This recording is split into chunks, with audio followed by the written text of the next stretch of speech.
Assalamualaikum warahmatullahi wabarakatuh. Perkenalkan, nama saya Abdur Rajak dari Lokal 3C PGMI.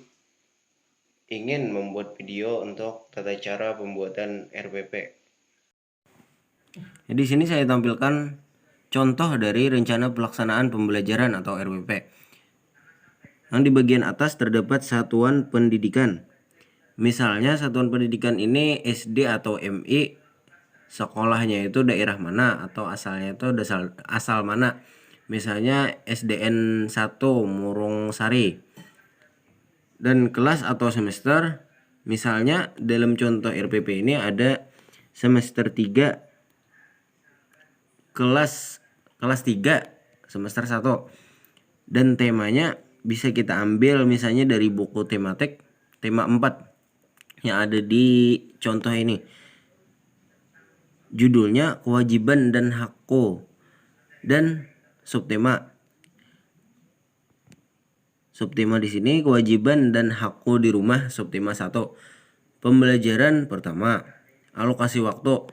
Maksud alokasi waktu ini berapa jam atau berapa menit dalam sekali kita pertemuan.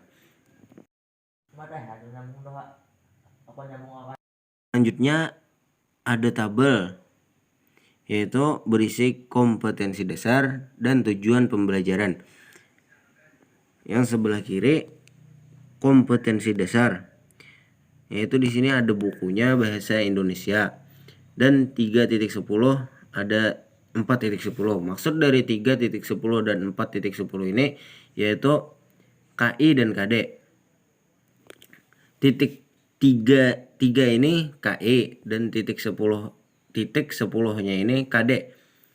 Dan begitu juga dengan yang 4.10. Selanjutnya tujuan pembelajaran. Setelah mengikuti pembelajaran ini, siswa diharapkan mampu untuk menunjukkan ungkapan atau kalimat saran, masukan, dan penyelesaian masalah. Intinya, untuk tujuan pembelajaran ini, siswa itu diharapkan mampu untuk misalnya untuk membaca dengan baik dan lancar. Atau dalam keterampilan menulis, siswa diharapkan mampu untuk menulis dengan baik dan rapi. Dan selanjutnya ada alat, bahan, dan sumber belajar.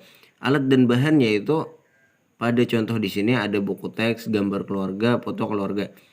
Misalnya yang ada pada sekolahan biasanya spidol, papan tulis, penghapus, meja, bangku.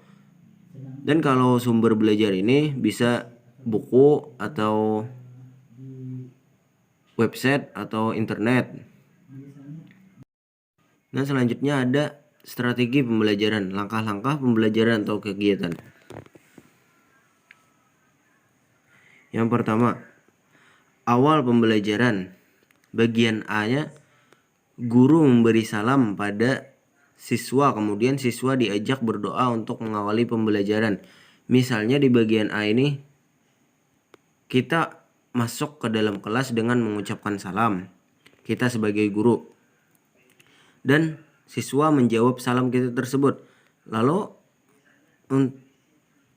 dan kita mengajak siswa untuk berdoa untuk mengawali pembelajaran. Misalnya, marilah kita buka pembelajaran pada hari ini dengan membacakan basmalah.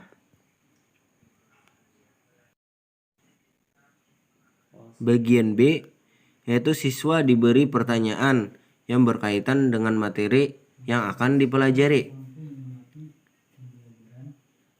Misalnya, kita tanyakan kepada siswa, apakah pembelajaran kita pada hari ini, apakah mereka tahu atau tidak? Kalau mereka tidak tahu, maka kita akan beritahu. Selanjutnya, yang kedua, inti pembelajaran. Inti pembelajaran ini bisa langkah-langkah dari pembelajaran yang kita akan lakukan di dalam kelas. Kalau contoh di sini, siswa diminta membaca teks dengan cermat dan teliti. Yang B, siswa diminta menuliskan kalimat saran yang terdapat dalam teks. Yang C, siswa menyelesaikan permasalahan matematika yang ada di dalam buku. Dan D. Siswa menyanyikan lagu atau kasih ibu. Misalnya contoh mudahnya dalam inti pembelajaran, misalnya kita mengajar pada anak kelas 1 dalam keterampilan membaca. Langkah yang pertama yaitu kita beri teks bacaan kepada anak itu berupa kata atau kalimat pendek. Lalu kita suruh anak itu untuk membaca. Dan yang ketiga yaitu akhir pembelajaran. Setelah selesai, guru menyimpulkan apa-apa tentang yang kita pelajari pada hari ini.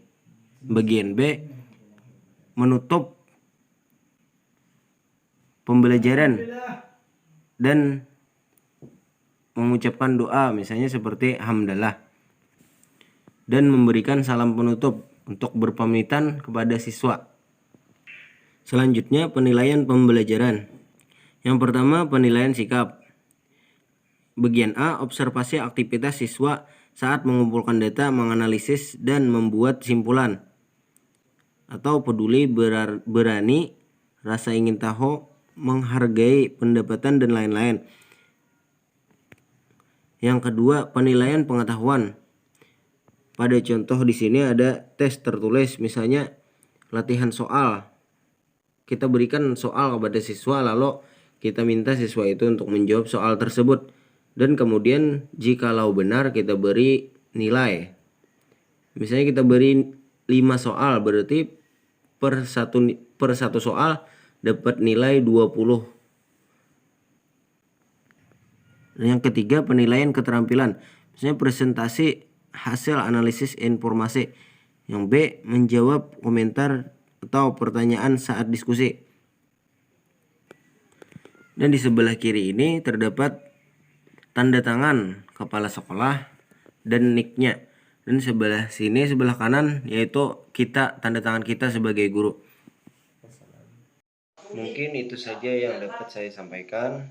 Salah hilap mohon maaf. Wabillahi taufiq wal hidayah. Wassalamualaikum warahmatullahi wabarakatuh.